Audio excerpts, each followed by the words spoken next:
বিভিন্ন মহলে আলোচনা শোনা যাচ্ছে যে আগামী মার্চের মধ্যে আওয়ামী লীগের জন্য মাঠে নামার মতো একটি প্রস্তুতির কথা শোনা যাচ্ছে। তো আসলে কি এটা সত্যতা আছে কিনা বা আপনাদের প্রস্তুতির বিষয়ে জানতে চাই। অবশ্যই পরিকল্পনা আছে এবং বিভিন্ন বিষয় নিয়ে প্রস্তুতিও আছে। আমাদের সবকিছু কিন্তু জনগণকে ঘিরে, বাংলাদেশকে ঘিরে, বাংলাদেশের ভবিষ্যৎকে ঘিরে, এবং সেগুলো নিশ্চয়ই আওয়ামী লীগের সভানেত্রী জননেত্রী শেখ হাসিনা দলের নেতা এবং বিভিন্ন পর্যায়ের কর্মীদের সাথে উনি আলোচনা করছেন এবং তার ভিত্তিতে সেই সিদ্ধান্তগুলি নেওয়া হবে। সামনে তো ভাই নির্বাচনের বিষয়ে অনেক আলোচনা শোনা যাচ্ছে, নির্বাচন কবে হবে, কিভাবে হবে, এগুলো নিয়ে। তো সরকারের দিক থেকে একটি প্রবণতা খেয়াল করা যাচ্ছে, তার বারবার উপদেষ্টারা বলার চেষ্টা করছে যে আগে সংস্কার। তো সংস্কারের তো আসলে শেষ নেই বা সংস্কারের কোনো নির্দিষ্ট সময়ও তারা বলছে না, কিন্তু তারা যেটা বলার চেষ্টা করছে যে আগে সংস্কার, এরপরে তারা নির্বাচনের দিকে যাবে। তো আসলে আওয়ামী লীগ নির্বাচন নিয়ে কি ভাবছে বা নির্বাচন এলে আওয়ামী লীগের অংশগ্রহণ নিয়ে আপনাদের মধ্যে কি ধরনের আলোচনা আছে? সংস্কার নিয়ে কিন্তু তারা বলেছে, একটা সময় দিয়েছিল কিন্তু, যে 3 মাসের মধ্যে সংস্কার কমিশনগুলি রিপোর্ট দিবে। রিপোর্ট দেওয়ার পরে তারা বিভিন্ন স্টেক হোল্ডারদের সাথে কথা বলবে এবং সেগুলো বললে ধরেন আরো 2-3 মাস লাগবে ম্যাক্সিমাম। তো 6 মাস গেল, তারপরে আপনার নির্বাচনের কিছু প্রস্তুতির ব্যাপার আছে। কাজে আসলে আপনার 1 থেকে 1.5 বছরের মধ্যে নির্বাচন দেওয়ার যায়, এটা যদি মানে এই সরকার ইন্টারিম গভর্নমেন্ট চায়, এটা সম্ভব। তবে এখন তার একটা নতুন বাস্তবতা তৈরি হয়েছে। পঞ্চদশ সংশোধনী তো আবার তারা সর্বোচ্চ আদালতের মাধ্যমে এটাকে আবার বদলে ফেলেছে, যার ফলে ওই আগের সেই তত্ত্বাবধায়ক সরকার চলে এসছে। যেহেতু আগে তত্ত্বাবধায়ক সরকার চলে এসছে, কাজে এখন সামনে যে নির্বাচন হবে সেই নির্বাচনে 3 মাস আগে কিন্তু সংবিধান অনুযায়ী, এই মুহূর্তে যে সংবিধান যেভাবে আছে সেই অনুযায়ী তত্ত্বাবধায়ক সরকার আসতে হবে এবং ওই ফরম্যাটে আসতে হবে। অর্থাৎ মানে সুপ্রিম কোর্টের সর্বশেষ রিটায়ার্ড চিফ জাস্টিস যিনি, উনি কিন্তু তত্ত্বাবধায়ক সরকারের প্রধান হতে হবে। সংবিধান এখন কিন্তু এইভাবে আছে। আর এই সংবিধান কি থাকবে মনে হয়? তারা তো সংবিধান নতুন করে লেখার আলাপও আছে তাদের মধ্যে। এই সংবিধান তো থাকতেই হবে, নতুন করে যদি লিখেও রাখে, ওইটা শুধু কাগজের টুকরা ছাড়া ওইটার কোনো ভ্যালু নাই। কারণ ইলেকশন হতে হবে, ইলেকশনের পরে যে সংসদ হবে, সেই সংসদ যখন যে সংবিধান গ্রহণ করবে সেটাই হবে 2/3 মেজরিটি। তার আগ পর্যন্ত, নির্বাচনের আগে তো সংবিধান লিখে সেই সংবিধানকে আপনার বলবৎ করার কোনো সুযোগ নেই। নির্বাচনের পরে সেটা সম্ভব। তো এখন তারা যে যদি সংবিধান লেখে, সেটা তৈরি করে কাগজ, এটার কোনো ভ্যালু নাই। রিয়েল সংবিধান যেটা আমাদের আছে সেটাই সংবিধান, এবং সেই সংবিধান এই মুহূর্তে যেটা বলে, সর্বোচ্চ আদালতের রায়ের পরে তত্ত্বাবধায়ক সরকার আছে। তখন তারা আওয়ামী লীগকে দোষ দেয় যে আওয়ামী লীগ তত্ত্বাবধায়ক সরকার সরিয়ে দিয়েছিল, দিয়ে নির্বাচন করেছে। তো আওয়ামী লীগের 2008-এর ডিসেম্বরে যে নির্বাচন হয়েছিল, যে নির্বাচন নিয়ে তো কোনো বিতর্ক নেই, সেই নির্বাচনে নির্বাচিত সংসদ কিন্তু তত্ত্বাবধায়ক সরকার সাংবিধানিক ভাবেই সরিয়েছে। তত্ত্বাবধায়ক সরকার চলে যাওয়ার পর আওয়ামী লীগের অধীনে নির্বাচন হয়েছিল। সেটা নিয়ে তাদের যদি সমালোচনা থাকে, তাহলে আজকে সর্বোচ্চ আদালতের রায় যদি তত্ত্বাবধায়ক সরকার ফিরে আসে, তত্ত্বাবধায়ক সরকার সংবিধানের রেখে তত্ত্বাবধায়ক সরকারকে বাইপাস করে তো আর নির্বাচন করা যাবে, তাহলে তো এটা আরো বড় অন্যায় হবে, তাই না? আমরা তো তত্ত্বাবধায়ক সরকারকে সংবিধান থেকে সরিয়েছিলাম, সাংবিধানিক প্রক্রিয়ায় সরিয়েছিলাম, সাংবিধানিক প্রক্রিয়াতে এবং সংসদের প্রক্রিয়ার মাধ্যমে। এবং ওই সংসদ নিয়ে তো বিতর্ক ছিল না। আমি ধরে নিলাম ঠিক আছে, আপনি 2014 সালে 18 সালের নির্বাচনের পর সংসদ নিয়ে বিতর্ক করবেন, কিন্তু 2008 সালের নির্বাচিত সংসদ, সেই সংসদ তো লেজিটিমেটলি তত্ত্বাবধায়ক সরকার সরিয়েছিল সংবিধান থেকে, সাংবিধানিক প্রক্রিয়ার মাধ্যমে। এটা চলে যাওয়ার পরে আমরা তত্ত্বাবধায়ক সরকারের বাইরে দলীয় সরকারের অধীনে নির্বাচন করলাম। কিন্তু এখন তো তত্ত্বাবধায়ক সরকার ফিরে এসছে, এটাকে সংবিধান রেখে আপনি এটাকে অবজ্ঞা করে নির্বাচন করবেন গায়ের যোগ্যতা, তাহলে তো এটা আরো অনেক বড় মানে অপরাধের জায়গায় চলে যায়। আর এই সরকার যে ইন্টারিম গভর্নমেন্ট, তারা তো তত্ত্বাবধায়ক সরকার না, তারা তো অন্তর্বর্তীকালীন সরকার। এখন তারা আবার তাদের রাজনৈতিক দলও তৈরি করবে। তো তাদের যদি রাজনৈতিক দল তৈরি হয় এই ছাত্রদের, সেই রাজনৈতিক দল তাহলে ছাত্রদের দল, এবং এরা আবার এই সরকারকে নিয়োগ দিয়েছে, যে নিয়োগকর্তা। তো তত্ত্বাবধায়ক সরকারের পক্ষে কথা বলে এই লোকগুলা, যারা বিভিন্ন কমিশনের চেয়ারম্যান এবং সদস্য। তো তত্ত্বাবধায়ক সরকারের স্পিরিটটা কি? যে দলীয় সরকারের অধীনে তারা নির্বাচন মনে করা হয় না, তো তাহলে দলীয় সরকারের অধীনে তো নির্বাচন হয়ে যাবে যদি ইন্টারিম গভর্নমেন্টের অধীনে নির্বাচন হয়, কারণ তাদের তো তখন দল আছে। কিন্তু তারা বলছে যে তাদেরকে এই যে আওয়ামী লীগের যে অপশাসন দুঃশাসন, এর বিরুদ্ধে জনগণ তাদেরকে ম্যান্ডেট দিয়েছে, ফলে তারাই এখন আসলে জনগণের প্রতিনিধি। ফলে তারা তো রাজনৈতিক দল করুক আর সরকার চালাক, সেগুলোতে তো দেশের মানুষের সমর্থন আছে। কতদিনের জন্য ম্যান্ডেট দিয়েছে জনগণ? এটা তো চলবে, মানে সারা জীবনের জন্য জনগণ ম্যান্ডেট দিয়েছে। জনগণ তো মেয়াদ বেঁধে দেয়নি। তার মানে জনগণ সারা জীবনের জন্য ম্যান্ডেট দেয়নি। যদি ধরেও নেই ম্যান্ডেট দিয়েছে বিপ্লবের মাধ্যমে, তারা যেটা বলে, হ্যাঁ, তারা অন্তর্বর্তীকালীন সরকার করেছে, কিন্তু কতদিনের জন্য দিয়েছে এই ম্যান্ডেট তো তারা জানে না। তার মানে একটা নির্বাচন হতে হবে, তার মানে যে নির্বাচন যখন হবে তখন জনগণ আবার নতুন ভাবে ম্যান্ডেট দিবে, তাই তো? তো সেই নির্বাচনটা আপনি কিভাবে করবেন? আপনি দল গঠন করবেন, কিংস পার্টি, আপনার দল ক্ষমতায়, আপনি সেই দল নির্বাচন করবেন, তাহলে আপনি তো এটারই বিরুদ্ধে এতদিন কথা বলে এসছেন, দলীয় সরকারের অধীনে নির্বাচন করা যাবে না। আবার আপনি কি করেছেন? সর্বোচ্চ আদালতের রায়ে তত্ত্বাবধায়ক সরকারের সেই ফরম্যাটটাকে আপনি সংবিধানে ফিরিয়ে এনেছেন। তার মানে হচ্ছে যে আপনি একটা চূড়ান্ত লেভেলের দ্বিচারিতা এবং হিপোক্রেসির সাক্ষ্য রেখে যাচ্ছেন দিনের পর দিন, মাসের পর মাস। যা যা বলেছেন ঠিক তার উল্টা কাজগুলি করছেন। তবে এই যে দল গঠনের কথা বলা হচ্ছে, তো তারা তো বলে যে দেশের মানুষ তাদের সঙ্গে, তো এই ছাত্ররা যদি দল গঠন করে সেই দলকে নির্বাচনে আপনারা মোকাবেলা করতে পারবেন? দেখুন, দল গঠন নিয়ে আমার কোনো আপত্তি নাই, কিন্তু আমার ব্যক্তিগত প্রশ্ন, যে কোনো সংগঠিত হয়ে বাংলাদেশের জনগণের বা ছাত্রদের বা যে কোনো কমিউনিটি বা যে কোনো পেশার মানুষের দল গঠনের অধিকার আছে তো। এটা তো অসাংবিধানিক না, বেআইনি না। আমার কথা হলো যে কেউ দল গঠন করতে পারে, কোনো সমস্যা নেই। দল গঠন করুক, নির্বাচনে আসুক, ভালো কথা। এটা গণতান্ত্রিক প্রক্রিয়াতেই তো এটা হবে, তাতে আমার কোনো সমস্যা নেই। আমার কথা হলো আপনি দল গঠন করবেন, যারা দল গঠন করছেন তারাই আবার সরকারকে নিয়োগ দিয়েছে। আপনার নিয়োগপ্রাপ্ত সরকারের অধীনে আপনি দল গঠন করে আপনি ওই আপনার অধীনে নির্বাচনে আপনি ইলেকশন করবেন। তাহলে যে তত্ত্বাবধায়ক সরকারের যে স্পিরিটটা, সেটাকে তো আপনি ভাঙছেন, এবং যেটার পক্ষে এতদিন আপনি কথা বলেছেন, আমাদের সমালোচনা করেছেন, তাই না? আমার প্রশ্ন দল গঠন নিয়ে না, দল গঠন করুক, দল গঠন করলে ভালো। দল গঠন করে রাজনীতির ময়দানে সরাসরি আসলে এটা ভালো। বিভিন্ন এনজিও চালিয়ে, এনজিও থেকে হুট করে সরকারে এসে, ক্ষমতায় এসে বিভিন্ন লেকচার দেওয়াচ্ছে। দল গঠন করলে হবে কি, বাংলাদেশের তৃণমূলের রাজনীতির যে কঠিন বাস্তবতা, সেটার একটা উপলব্ধি সবারই ঘটবে। কত ধানে কত চাল, এটা বোঝা যায় তখন।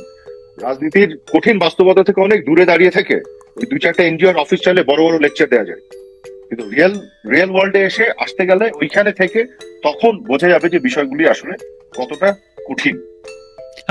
কঠিন বাস্তবতায় আসুক সময়, আমি চাই। আওয়ামী লীগ তো 1949 সালে প্রতিষ্ঠিত পুরনো একটি ঐতিহ্যবাহী দল। তো এই যে দল আওয়ামী লীগ কিন্তু এদেশের পাকিস্তান আমল থেকে শুরু করে পরবর্তী স্বাধীন বাংলাদেশে বিভিন্ন গণতান্ত্রিক আন্দোলনে আওয়ামী লীগ সামনে থেকে নেতৃত্ব দিয়েছে। তো মানুষের একটা সমর্থন বরাবরই আওয়ামী লীগের উপরে ছিল। কিন্তু এবার এই প্রথম 2024 সালে এসে আমরা দেখলাম যে একটি বিপুল জনগোষ্ঠী আওয়ামী লীগের বিরুদ্ধে মাঠে নেমে গেল। তো এই যে এত বছর পরে, প্রতিষ্ঠার 75 বছর পরে এই প্রথমবারের মতো আওয়ামী লীগ এই যে একটা জনগণের মুখোমুখি হয়ে গেল। আওয়ামী লীগ কিন্তু সামরিক সরকারের বিরুদ্ধে লড়েছে, পাকিস্তানি শাসকদের বিরুদ্ধে লড়েছে, মুক্তিযুদ্ধে নেতৃত্ব দিয়েছে, কিন্তু জনগণের মুখোমুখি কখনো হতে হয়নি। এই পরিস্থিতি কেন তৈরি হলো? দেখুন, এখানে যেটা হয়েছে, এখানে তো একটা বিষয় মানতে হবে যে আমাদের তো কিছু ভুল ভ্রান্তি, ব্যর্থতা অবশ্যই ছিল, হ্যাঁ, এবং আমরা একটা ষড়যন্ত্র পুরো পড়ে গিয়েছিলাম। 16 জুলাই থেকে 5 আগস্ট পর্যন্ত যে ক্যাজুয়ালিটি গুলি হয়েছে, যে ঘটনাগুলি ঘটেছে, এখানে তো ধরেন জঙ্গিদের জেল থেকে বের করে এখানে ইনভলভ করা হয়েছে, সন্ত্রাস, সহিংসতা, ধ্বংসযজ্ঞ চালানো হয়েছে, কিন্তু এর মধ্য দিয়ে আবার অনেকগুলি মৃত্যু ঘটেছে। তো সাধারণ মানুষের মধ্যেও আসলে এক ধরনের ক্রিয়া প্রতিক্রিয়া শুরু হয়েছিল। তো এখানে আমাদের কিছু ভুল ভ্রান্তি, ব্যর্থতা ছিল। আমরা মানুষকে বুঝাতে সক্ষম হইনি যেটা একটা ষড়যন্ত্রের কারণে হচ্ছে, আমাদের বিপক্ষে মানুষের মন বিষিয়ে দেওয়ার জন্য এই কাজগুলি করা হচ্ছে। এবং সাধারণ মানুষও বুঝতে পারেনি যে আসলে আন্দোলনে তারা হয়তো একভাবে তাদের পার্টিসিপেশন, আওয়ামী লীগের ব্যাপারে তাদের একটা কনফিউশনও তৈরি হয়েছিল, কিন্তু তারাও হয়তো বুঝতে পারেনি এখানে কিভাবে জঙ্গিরাও ঢুকে পড়েছে, এই ধ্বংসযজ্ঞগুলি চালাচ্ছে। তো এখানে এটা একটা কমপ্লিকেটেড একটা সিচুয়েশন তৈরি হয়ে গেছিল। কিন্তু আমার কথা হলো যে এই বিষয়গুলো এখন আস্তে আস্তে পরিষ্কার হচ্ছে। আজকে ওরাই কিন্তু বলছে যে তাদের কথিত বিপ্লব সফল হতো না তারা যদি মেট্রো না জ্বালিয়ে দিত, তারা যদি বিটিভি না পুড়িয়ে দিত, তারা যদি আপনার সেতু ভবন না জ্বালিয়ে দিত, তারা যদি পুলিশকে হত্যা না করতো, থানা আক্রমণ না করতো। তারা আজকে প্রমাণ দিচ্ছে তো যে তারা এই কাজগুলি করেছিল। যে এগুলো জনগণের কাছে প্রস্তুতি ছিল, তারা বলছে। তার মানে তাদের হাতে অস্ত্র ছিল। তাহলে, এবং আপনি দেখেছেন যে ব্রিগেডিয়ার সাখাওয়াত হোসেন সাহেব, উনি কিন্তু একটা কথা বলে বিপদে পড়ে গিয়েছিলেন। উনি কিন্তু বলেছিলেন 7.62 এটা সিভিলিয়ানদের হাতে থাকার কথা না। সিভিলিয়ানদের হাতে কি করে গেল? তার বক্তব্য খেয়াল করে দেখেন। উনি আনসারদের সাথে দেখা করতে গিয়ে কথা বলেছিলেন, এবং ওনার বক্তব্য কিন্তু স্পষ্ট আছে যে আনসাররা কিন্তু তারা তাদের জায়গায় ছিল, কিন্তু তাদের ওইখানে গেট পর্যন্ত যে আনসারদের দিকে গুলি করা হয়েছিল 7.62 দিয়ে। তো এটা কারা করেছিল? ল এনফোর্সমেন্ট এজেন্সি বা আইন শৃঙ্খলা বাহিনীর উপর গুলি কারা করছিল? কারা তাদেরকে মেরেছে? ওই জঙ্গিরাই তো, ওই আন্দোলনের সাথে সম্পৃক্ত তৃতীয় পক্ষ যাদের কথা আমি বলতাম, সেই অংশটাই তো এই কাজটা করেছে। তো ব্রিগেডিয়ার সাখাওয়াত সাহেবের কথায় তো এটা বেরোয় আসছে। পরিষ্কার হয়ে আছে। এগুলো তদন্ত হলে আস্তে আস্তে সঠিক তথ্য যখন মানুষের সামনে পরিষ্কার হবে তখন মানুষ সত্যটা বুঝতে পারবে। তারপর আপনি দেখেন জি নির্বাচন হোক, মানুষ কাকে চায় মানুষের উপরে ছেড়ে দিতে চাই আমি।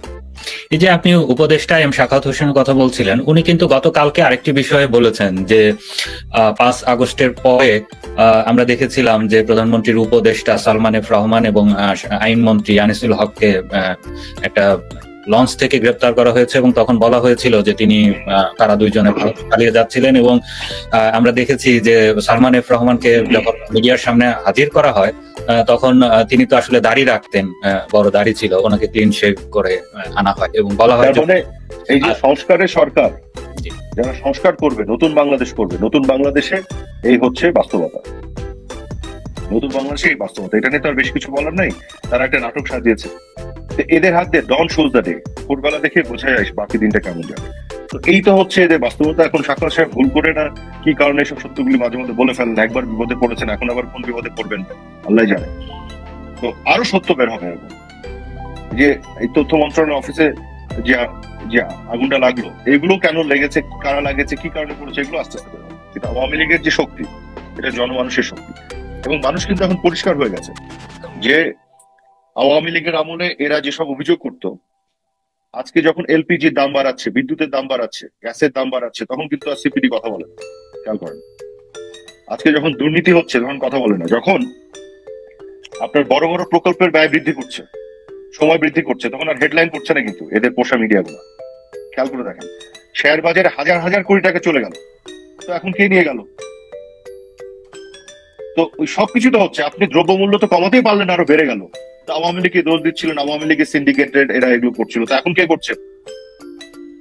আওয়ামী লীগের আমলে তো অন্তত আইন শৃঙ্খলার একটা নিরাপত্তা ছিল মানুষের, এখন তো মানুষের নিরাপত্তাও নাই।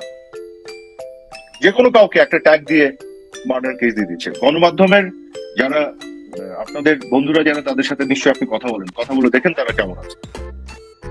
তারা অনেকে আফসোস করেন। হ্যাঁ, বাংলাদেশের বাস্তবতায় আমরা যখন ক্ষমতায় ছিলাম, আমরা যে সবকিছু শুদ্ধভাবে করেছি এটা আমি দাবি করবো না। আমাদের ভুল ভ্রান্তি ব্যর্থতা ছিল, অবশ্যই ছিল। এগুলো আমরা এখনো ভাবি, চিন্তা করি সামনে আরো কিভাবে ভালো কিছু করা যায়। কিন্তু যারা আমাদেরকে উঠতে বসতে লেকচার দিত, নসিহত দিত, গণতন্ত্র কাকে বলে শেখাতো, গণমাধ্যমের স্বাধীনতা কাকে বলে শেখাতো, মানবাধিকার কাকে বলে শেখাতো, আপনার আইনের শাসন কাকে বলে শেখাতো, তাদের আজকে কি অবস্থা? তারা আজকে এগুলো কিছু দিতে পেরেছে দেশের জনগণকে? দেশের জনগণ এটা বিচার করুন, দেখুন, বুঝুন। আরফাত ভাই, এই যে আপনি যে প্রতিকূল অবস্থার কথা বললেন, এই বিদ্যমান বাস্তবতা তো আছেই। তো আওয়ামী লীগের কি মাঠে নামতে না পারার শুধু এটাই কারণ, নাকি দল হিসেবে সাংগঠনিক ভাবেও আওয়ামী লীগের মধ্যে দুর্বলতা ভর করেছে, বা আওয়ামী লীগ আগের মতো সেই সাংগঠনিক শক্তিশালী জায়গায় নাই? আপনারা কি মনে করেন? মূল কারণ যেটা আমি বলেছি সেটাই। আজকে আমরা একটা ছোট্ট প্রোগ্রাম যদি নেই, ধরেন একটা প্রোগ্রাম করবো, এখানে কিছু না, 100-150 জন লোক হবে, প্রতিবাদ করবে। কি নিয়ে প্রতিবাদ করবে? দ্রব্যমূল্যের ঊর্ধ্বগতি। কি নিয়ে প্রতিবাদ করবে? মুক্তিযোদ্ধাদের অপমান। কি নিয়ে প্রতিবাদ করবে? এই যে জননিরাপত্তা দিতে সরকারের ব্যর্থতা। একেবারে জনগণের ইস্যু নিয়ে প্রতিবাদ করবে, তাই তো? এবং সেখানে আওয়ামী লীগেরও কোনো স্লোগান দিবে না। তারা দিবে তোমার আমার ঠিকানা পদ্মা মেঘনা যমুনা, এই স্লোগান দিবে। তারা দিবে তুমি কে আমি কে বাঙালি বাঙালি, এই স্লোগান, 71-এর স্লোগান দিবে। তারা দিবে মুক্তিযুদ্ধের হাতিয়ায় গর্জে ওঠো আরেকবার, জয় বাংলা, এই স্লোগান দিবে। এবং সেই ব্যানারে বঙ্গবন্ধু কন্যা জননেত্রী শেখ হাসিনারও ছবি থাকবে না, শুধু বঙ্গবন্ধুর ছবি থাকবে, জাতির জনকের ছবি, মুক্তিযুদ্ধের অবিসংবাদিত নেতার ছবি থাকবে। সেই ব্যানারটা আজকে আপনি একটু প্রিন্ট করে আমাকে দেখাই দেন। আমাদের আমলে কি ওদের এই অবস্থা ছিল? ওরা তো সব ধরনের বিক্ষোভ, গণ আন্দোলন যা কিছু করার সবই তো করেছে, আমরা তো করতে দিয়েছি। আর এখন একটা ব্যানার ছাপাতে দেবে না আপনাকে, 50 লোককে এক জায়গায় হতে দেবে না, যারা তাদের পেটোয়া বাহিনী পাঠিয়ে এই ধরনের আপনার সাপ্রেশনের কাজগুলি করছে তারা।